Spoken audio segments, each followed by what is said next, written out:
My big brother Mike was a terrible bully. It took me more than 30 years to figure out why. I'm Richard, and this is my story of compassion for Spirit Corps. Mike was a big guy, a tackle on his high school football team and a varsity wrestler. Nobody messed with him, and certainly not me. I was nearly 9 years younger and did my very best to stay on his good side. In fact, I was his favorite in the family and the only one to whom he ever seemed to show even the slightest bit of tenderness. Still, when you played catch with Mike, he would throw the baseball as hard as he possibly could, right at your face. You either caught it or, like me, missed one time and got your nose broken. He seemed to always be looking for a fight. Mike did collegiate-style wrestling. One wrestler starts on his hands and knees, while the other is on top with one arm wrapped around the midsection of the bottom wrestler and the second hand gripping their opponent's forearm.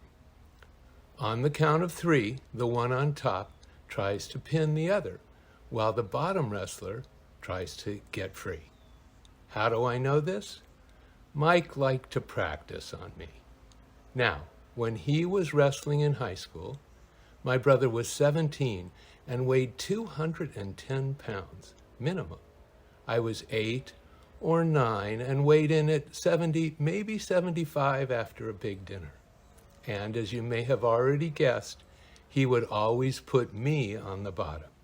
1, 2, 3, he would slam his hand on the floor, flip me on my back, and collapse on top, pinning me instantly with all of his weight.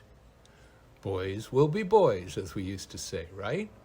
Right, if that had been the end of it. But Mike would not get up.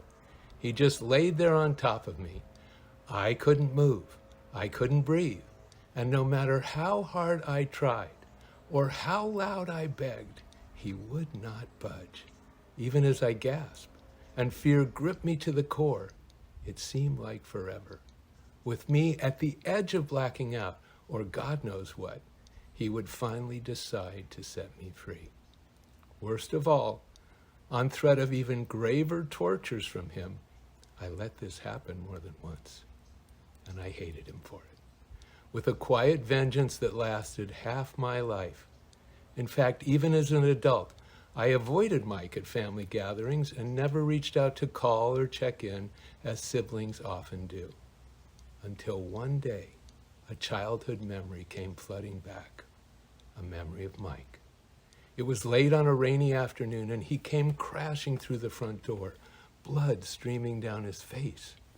I hadn't put it together for all these years, but it was suddenly crystal clear. Mike had been beaten up, and beaten up bad. It must have taken a bunch of guys to do it. I later learned from my other brother that, Mike was getting jumped all the time in high school. He was a victim too. Something changed for me that day. Feeling my brother's pain, compassion opened my eyes and my heart. All that anger I had felt for so many years just seemed to fade away.